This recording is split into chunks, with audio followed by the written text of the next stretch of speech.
You, John Fitzgerald Kennedy, do solemnly swear. I, John Fitzgerald Kennedy, do solemnly swear. That you will faithfully execute the office of President of the United States. That I will faithfully execute the office of President of the United States. And will, to the best of your ability.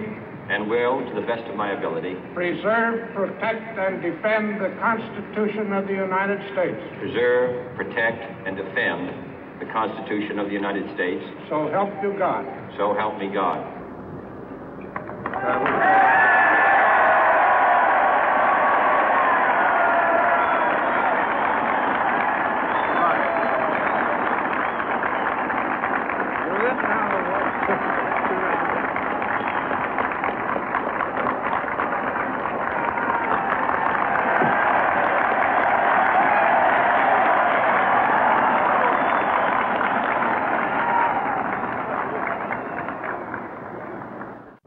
Vice President Johnson, Mr. Speaker, Mr. Chief Justice, President Eisenhower, Vice President Nixon, President Truman, Reverend clergy, fellow citizens.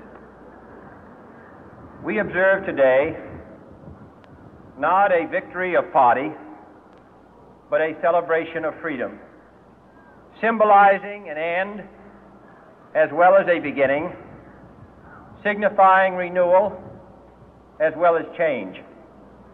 For I have sworn before you and Almighty God the same solemn oath our forebears prescribed nearly a century and 3/4 ago. The world is very different now, for man holds in his mortal hands the power to abolish all forms of human poverty and all forms of human life. And yet the same revolutionary beliefs for which our forebears fought are still at issue around the globe. The belief that the rights of man come not from the generosity of the state, but from the hand of God. We dare not forget today that we are the heirs of that first revolution.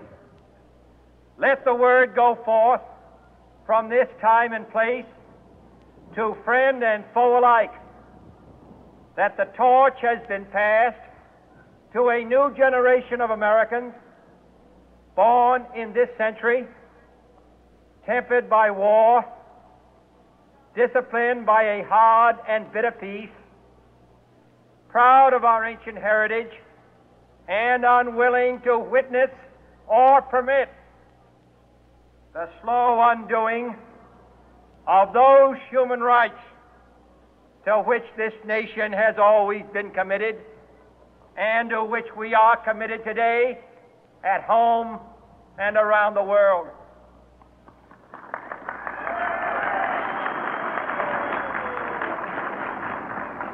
Let every nation know, whether it wishes us well or ill, that we shall pay any price, bear any burden, meet any hardship, support any friend, oppose any foe, to assure the survival and the success of liberty.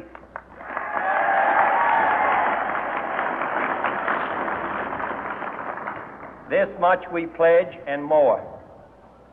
To those old allies whose cultural and spiritual origins we share, we pledge the loyalty of faithful friends. United, there is little we cannot do in a host of cooperative ventures. Divided, there is little we can do, for we dare not meet a powerful challenge at odds and split asunder. To those new states whom we welcome to the ranks of the free, we pledge our word that one form of colonial control shall not have passed away merely to be replaced by a far more iron tyranny.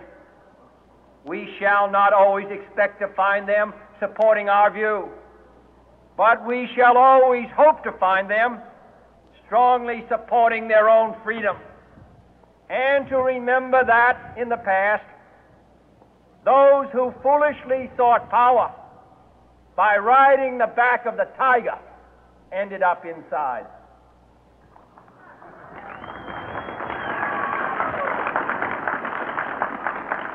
To those people in the huts and villages of half the globe struggling to break the bonds of mass misery, we pledge our best efforts to help them help themselves for whatever period is required, not because the communists may be doing it, not because we seek their votes, but because it is right. If a free society cannot help the many who are poor, it cannot save the few who are rich.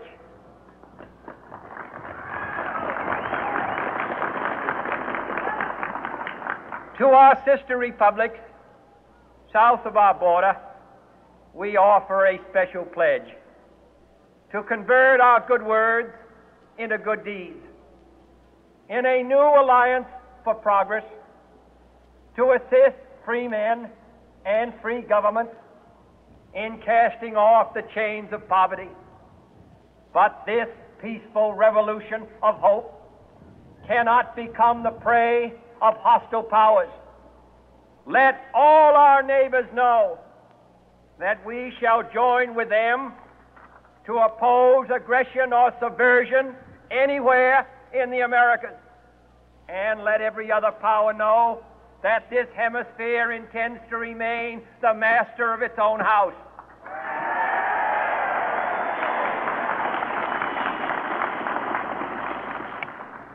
To that world assembly of sovereign states, the United Nations, our last best hope, in an age where the instruments of war have far outpaced the instruments of peace, we renew our pledge of support to prevent it from becoming merely a forum for invective, to strengthen its shield of the new and the weak, and to enlarge the area in which its writ may run. Finally, to those nations who would make themselves our adversary, we offer not a pledge, but a request that both sides begin anew the quest for peace. Before the dark powers of destruction, unleashed by science, engulf all humanity in planned or accidental self-destruction, we dare not tempt them with weakness, for only when our arms are sufficient beyond doubt can we be certain beyond doubt that they will never be employed. But neither can two great and powerful groups of nations take comfort from our present course, both sides overburdened by the cost of modern weapons, both rightly alarmed by the steady spread of the deadly atom, yet both racing to alter that uncertain balance of terror that stays the hand of mankind's final war. So let us begin anew, remembering on both sides that civility is not a sign of weakness, and sincerity is always subject to proof. Let us never negotiate out of fear, but let us never fear to negotiate.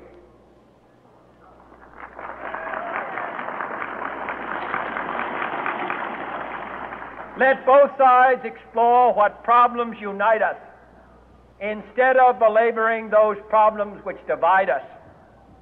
Let both sides, for the first time, formulate serious and precise proposals for the inspection and control of arms, and bring the absolute power to destroy other nations under the absolute control of all nations.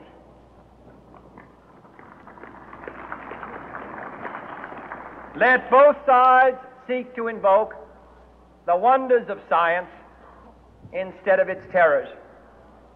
Together, let us explore the stars, conquer the deserts, eradicate disease, tap the ocean depth, and encourage the arts and commerce. Let both sides unite to heed in all corners of the earth the command of Isaiah to undo the heavy burden and let the oppressed go free.